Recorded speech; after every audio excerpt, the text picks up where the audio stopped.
where you had the FBI and the Justice Department start an investigation with no predicate, no evidence, no probable cause whatsoever. But today it's worse. Today it's worse. It's not just going after presidential candidates, presidential campaigns. Today it's the American people. If you're a parent attending a school board meeting, you're a pro-lifer praying at a clinic, or you're a Catholic simply going to Mass, you are a target of the government, target of the FBI. And maybe even worse than all that, if you're one of the thousands of good employees, brave whistleblowers who's willing to come forward, if you're one of these folks willing to come forward and talk about what's going on out there, you get attacked. They will try to crush you. And today we're going to hear in a hearing, just less than an hour from now, we will hear from 3 of those individuals. We have talked to over 24 whistleblowers. We have interviewed several of those individuals, and 3 of them are willing to come forward today and testify in our hearing. You all have a report that outlines what we've uncovered, what these whistleblowers have brought to us. And today, as I said, you're going to get to hear from 3 of them. You will hear how they come and talked about those very things I just mentioned, the school board's issue, the Catholic memo, this effort to inflate and make every case seem as if it's some domestic violent extremism case. But you'll also hear about how the FBI retaliated against these guys. How when Mr. O'Boyle was moving his family from Kansas to Virginia, they kept his belongings locked up, wouldn't let him get access to his kids' clothes. They had a newborn, all the things they did to these, wouldn't let Mr. Friend get access to his firearm training records so he could get employment. The FBI's admitted that they were wrong to do that. So you're going to hear from them today, and we're looking forward to that. We think it will be a powerful hearing, powerful testimony from some great Americans who have served our country and been retaliated against because they were willing to come give us information, valuable information about the targeting of American people. And with that, I'd like to turn over to one of our great members, the gentleman from Florida, Mr. Gates. Thank you, Chairman Jordan, for your leadership. The FBI has been victimized by political capture, and that politicization has manifested in the targeting of Americans who never deserve to have this government weaponized against them. Whistleblowers saw those bad acts. They stepped forward, and they were retaliated against and crushed as a consequence. And our work today will build on the work of Special Counsel Durham, who said recently that at the FBI there is confirmation bias, an overwillingness to rely on information from individuals connected to political opponents and action without appropriate objectivity. One of the whistleblowers we'll hear from today served in the United States Marine Corps, served as a local cop, Garrett O'Boyle, and this is his testimony regarding that political capture. Do you believe that the FBI has become political? I do. I think most people out in the field try to avoid that politicization of the agency, which is good, but it's gotten to a point, it seems to me, that it's like a cancerous point where the FBI has let itself become enveloped in this politicization and weaponization that I don't know how to even begin to fix it. One group that saw that weaponization work against them were Catholics. The FBI field office in Richmond put out a memo saying that violent extremists would find the Catholic ideology attractive and would attempt to connect with Catholic adherents, that extremists would show an interest in Catholic congregations over the next 12 to 24 months leading up to the presidential election. Isn't that an interesting coincidence? And the memo calls for the FBI to develop sources within Catholic congregations to try to obtain information about those folks. Another group that saw weaponization turn against them, parents who attended school board meetings. You'll hear today from Steve Friend, who worked for the FBI and actually found himself ridiculed at his own FBI office because he too was a parent who attended a school board meeting. This is Steve Friend. Given your law enforcement background, does knowing that you could be investigated by the FBI for speaking up at your child's school board meeting chill parents from exercising their First Amendment rights? Yes. And you said you had attended a school board meeting and you were nervous that you could be under federal investigation. Is that correct? Yes, my colleagues teased me about it. Americans who were in Washington, D.C. on January 6th who committed no crimes, who simply attended a rally, also saw the FBI weaponized against them.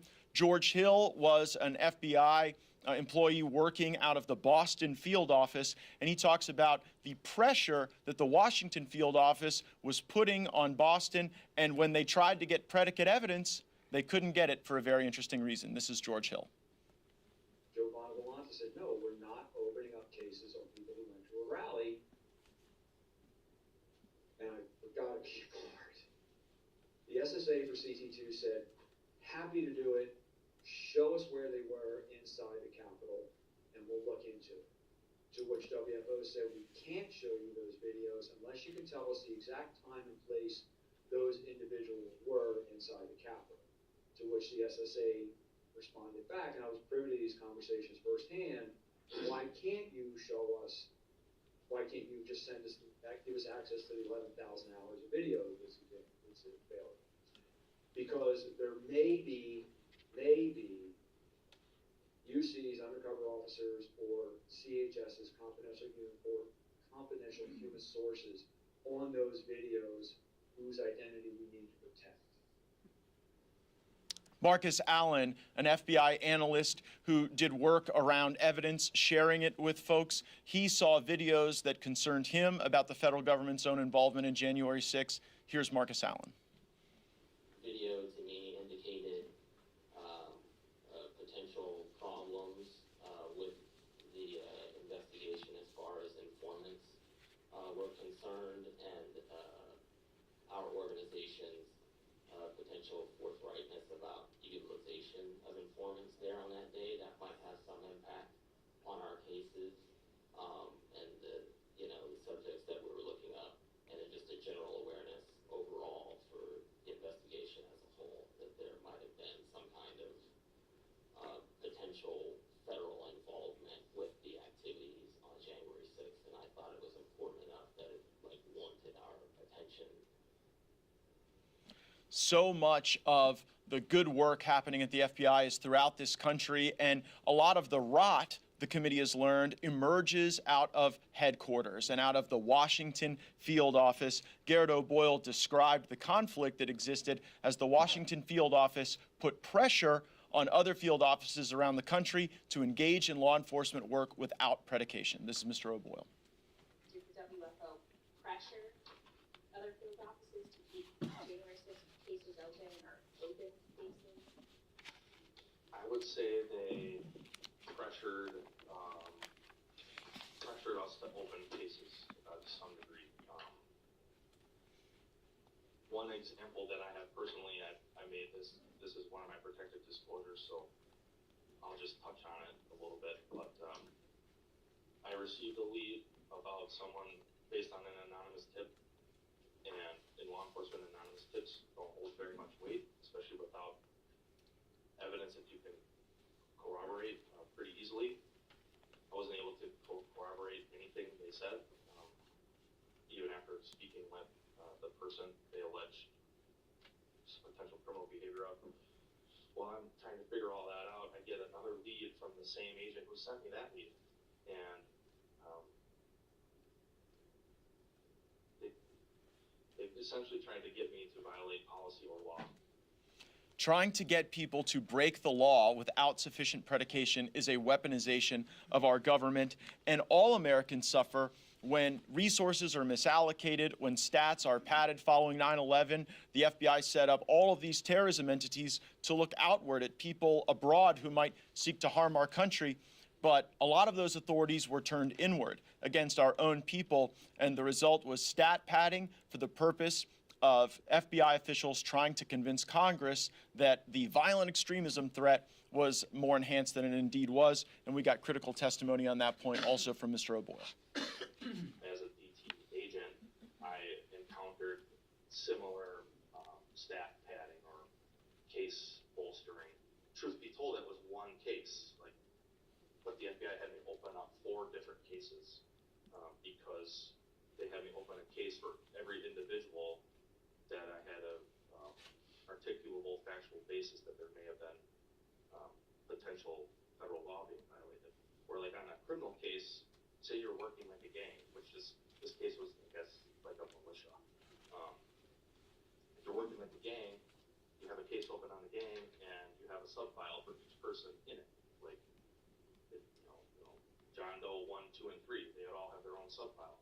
Or in my case, John Doe 1, 2, 3, and 4 all had their own separate case, because then the FBI could, from my perspective, the FBI could come back to Congress and say, look at all the domestic terrorism we've investigated. But really, I was working one case, but the FBI can then say, well, he actually had 4.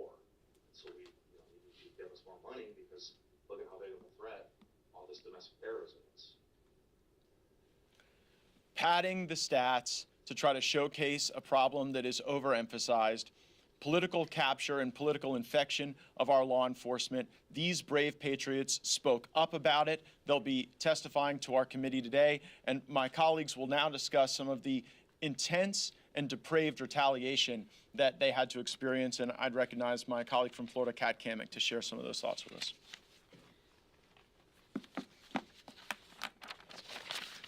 Well, good morning.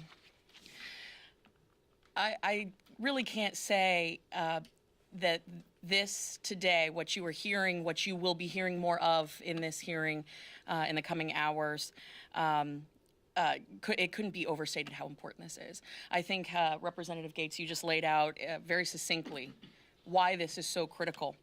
I know a lot of people back home are wondering, we hear about this weaponization, you guys get up here, you investigate, but nothing ever seems to happen. Think about this for a minute, though. Why this is so critical that we are investigating the weaponization of the Federal Bureau of Investigation and the Department of Justice. As was pointed out, if you are a parent and you attend a school board meeting, there could be an FBI agent in the parking lot scribbling down your license plate number. This is not a conspiracy theory. This is actually testimony that these brave whistleblowers have given us. That is not America that I know. If you are a Catholic and you want to attend Catholic Mass, perhaps there is an informant inside reporting on what you are doing inside. This is the thing that novels are written about. This is spy movies. If you think about the FBI whistleblowers who have come forward bravely, this today will demonstrate the pattern that the FBI has used in retaliating against them and their families, because their families have served just as honorably alongside them. These men have served our country, both in law enforcement and in the United States military. Furthermore, as we have seen, these are decorated individuals who were led down a path only to find themselves left out in the cold, iced out, and this was by design. When the FBI was questioned about this, the word that kept coming back was, it's a coincidence. It's a coincidence that they leave these people in a position where they cannot seek outside employment, they cannot access their personal belongings, despite the fact that these men have served their country. But even worse, the loyalty to the nation has been questioned. This is truly the weaponization of government. Whether you are the President of the United States, as we have seen in the Durham report, whether or not you are a parent concerned about your child's education, whether you are just someone who wants to go to Mass, you could find yourself a target of the FBI. This FBI certainly knows no bounds, and we are seeing that in every single interview, in every single piece of evidence that we uncover. And this is really just the tip of the iceberg, but I would like to reiterate what what Representative Matt Gaetz said earlier. This is not about the good men and women of the FBI, the rank and file agents who do their job honorably. No, this is about the political corruption at the very top that has seeped down into every field office across this nation. If you don't toe the company line, you might find yourself a target of the FBI, whether you are an outsider or an insider. And that is what we seek to uncover. One of my colleagues here today will outline some of the key retaliation points, so I don't want to belabor that point. But I do want to say, to those that are concerned that we investigate and there is no subsequent action, everyone standing behind me agrees. We have to present the evidence, we have to deliver that evidence, And then we have to take action to make sure that there are consequences, but also that this never happens again. That is why in this particular case, I am so glad that the treatment of these whistleblowers is being referred to by the U.S. Office of Special Counsel and the Inspector General for further investigation. And I would encourage you all today in today's hearing to witness the treatment that these whistleblowers will receive from our colleagues on the other side of the aisle who will seek to discredit them at every turn. I would like you to keep in mind the contrast during the January 6th testimony of how their whistleblowers were treated. With that, I'd like to turn it over to my colleague from the great state of Wyoming, Representative Harriet Hageman. Thank you, Kat. Thank you, everyone. Whistleblowers are protected by law, and the reason is simple and understandable.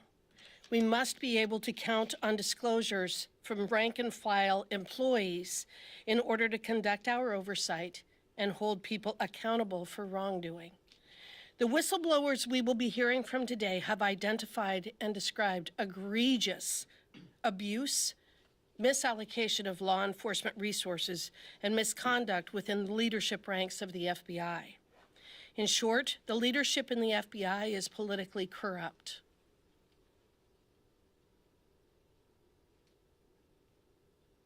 And they are ruining our flagship law enforcement agency by targeting politicians, parents, and ordinary citizens. The eye of Sauron, in other words, has been turned on the American people, and it is a frightening time in which we live. These FBI whistleblowers have come forward at great personal and professional expense. They have faced retaliation from the FBI for their disclosures, which have blocked them from working inside and outside of the FBI. And then when they expose such abuses, they themselves are subject to abuse by congressional Democrats who selectively leak or write reports attempting to discredit them while ignoring the substance of what they say. Under Christopher Wray and Merrick Garland, the FBI and the DOJ are broken.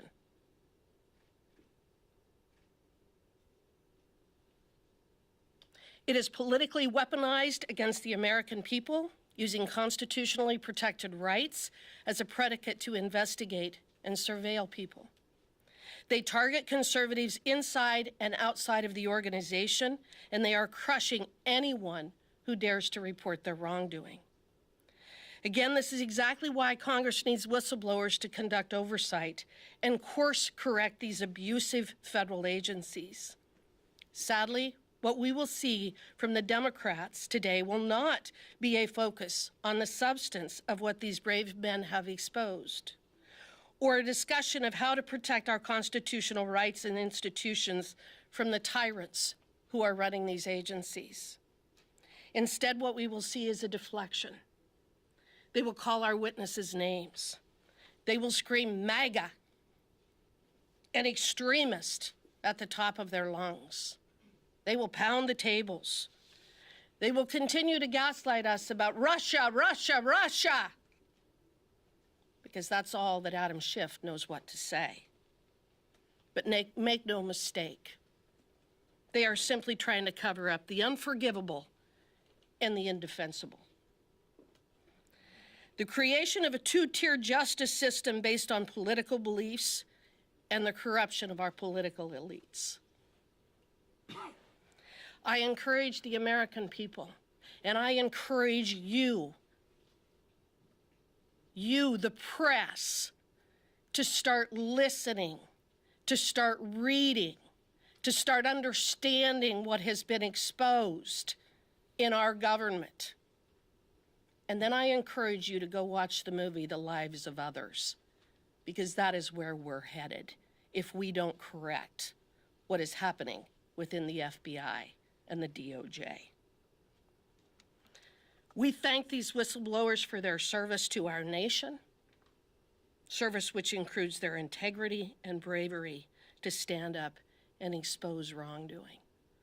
They are the ones standing on the wall to make sure that we can protect the greatest republic that's ever existed in the history of the world. They're fighting back against the people who will tear it down. With that, I would introduce Mike Johnson from Louisiana. Thank you. I'll be brief and summarize this because we're going to get to your questions. But let me just say this simply. America works because we're a nation of laws, not of men.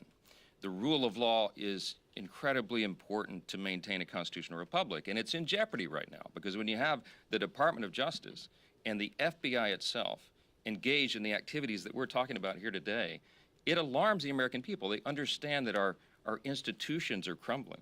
The people's faith in our institutions, our system of justice itself, is at an all-time low. It's because of the things that we're highlighting here this morning.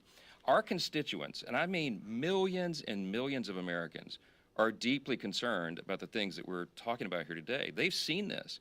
And when they found out that parents who've shown up at school board meetings were labeled as domestic terrorists, when they found out that the FBI is trying to recruit informants and spies inside traditional Catholic congregations, when they found out that the FBI was meeting regularly with social media platforms over the last 2 election cycles to censor and silence conservative candidates and voices online, when they find out that patriots stand up to blow the whistle on this, and they're being retaliated against by those who are engaged in this corruption, it alarms them, you know, and it should. So we hear back, when I'm at home and I'm doing town halls, all of us who are talking to our constituents, average, everyday, hardworking Americans and families, and they say, why can't you guys stop it? You know, why can't somebody be indicted? Why can't they be put on trial in a court of law? Well, we're just the Congress. We have a solemn responsibility of oversight. That is exactly what we are engaging in the Weaponization Committee, and it's sad that it's come to this. But I often have to explain back home, we don't have the ability to indict anybody or put them on trial in a court. We're just members of Congress. What we do have the responsibility of doing, and what we do have the power of doing, is putting this on view of the American public, putting it, the facts, I guess, on trial in the court of public opinion. And so that's what this is about. We want these brave whistleblowers to come forward and tell their stories, and it is compelling information. You're going to be shocked by some of the things you hear. But here's something else you need to know. As Chairman Jordan said, we've got a couple dozen whistleblowers. We've only got a few who are able to come forward and put their name and their face to this. You know why? Because the rest of them are fearful that their careers will be ended, that their families will be put in jeopardy, like you're going to hear this morning, that all these things would happen to them as well. And so we respect that. We're not trying to urge or compel anybody to come forward because we know what's at stake for them, and that is frightening. So we're hopeful that at the end of this, we can bring about reforms, that we can change what's happening here to ensure that the kind of abuses that you're seeing here never happen again. And watch, as was said just a moment ago, watch. You're in a hearing today, watch what the Democrats do. They're going to come out, they're going to try to discredit these men, these brave patriots. They're going to try to say that they're not trustworthy, but I think you can evaluate that for yourself when you hear from them. See some of the video highlights, but see in person today and hear their heart and how they're grieved for America as we are, and that we've got to bring about these changes. So with that, I'll yield back to Chairman Jordan, and we'll take a few questions. Is the Republican leadership willing to withhold any funding for any of the various FBI needs and initiatives to force any change in behavior across the organization, starting with the WFO or the headquarters? I believe the answer to that question is yes. Oh, I'll go here and then I'll go back.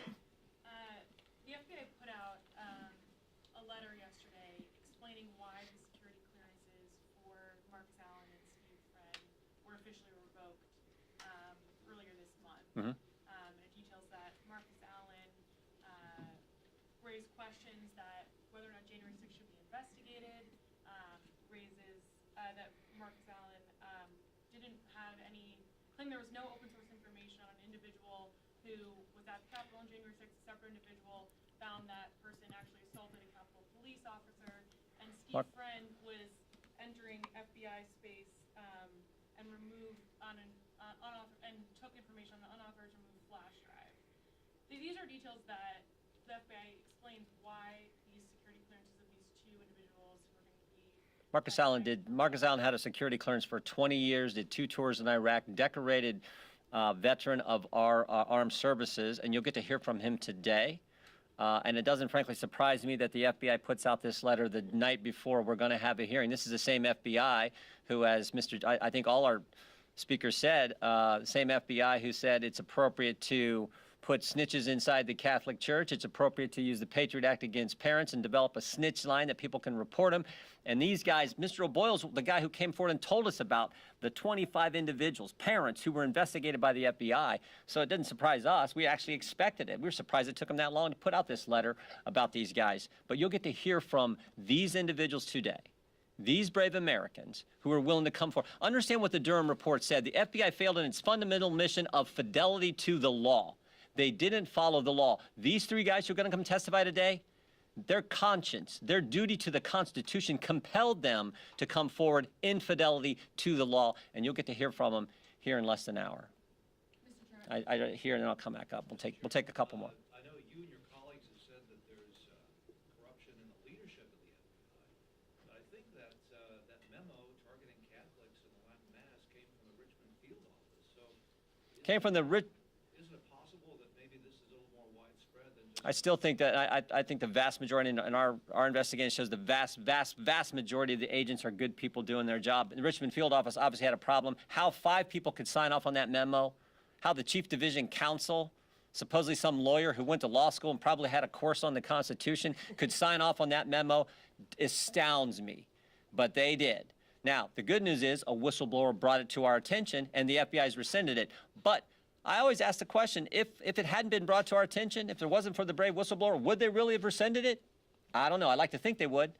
So, again, we think the vast majority of agents are doing a good job. It is problems, as Mr. Gates pointed out, and as our whistleblowers told us in their interviews, the problem is in the Washington field office here and at the headquarters. Last one. You're talking a lot about, and the point of this press conference, the point of the hearing is to talk about how the FBI is politicized, but do you think it's appropriate for some of these whistleblowers, including 2 who will be at your hearing today, to be paid by one of the former president's closest advisors, Kash Patel, who's active? They got a family. How are they supposed to feed their family? 450 days. The FBI has kept Mr. O'Boyle in limbo, where he can't work without pay. He's got 4 kids. He was selected to come to this special unit they were forming here in Virginia. He moves his family, and the day he gets here, they say, hey, we're suspending your clearance. And they won't let him get access to his furniture, his clothes, and he's got a 2-week-old newborn child. I mean, you got to be kidding me. Of course they're gonna do whatever they can to feed their family, and I don't fault them for that. And just one more thing, you have said, and your colleagues have said, that today in the hearing, the Democrats are going to undercut the credibility of these witnesses. Can you just explain broadly for our understanding how the committee, how your staff vets whistleblowers, generally speaking, including the ones who will appear today? They come to us. If they're willing to sit for an interview, they'll sit for an interview. If they're willing to testify publicly, we'll let them testify publicly. That's what's happening today. But some of them, frankly, were willing to sit for an interview, and they don't want to testify publicly. They saw what the Democrats did a few weeks ago, where the Democrats selective leaks from their interview to the press. And guess what? The New York Times, the Washington Post, and Rolling Stone all had to issue corrections because what the Democrats told them was not accurate. So when a whistleblower sees all that, they get nervous. I don't blame them. Anyway, we got to get to the committee here. It starts in a few minutes. Thank you all very much.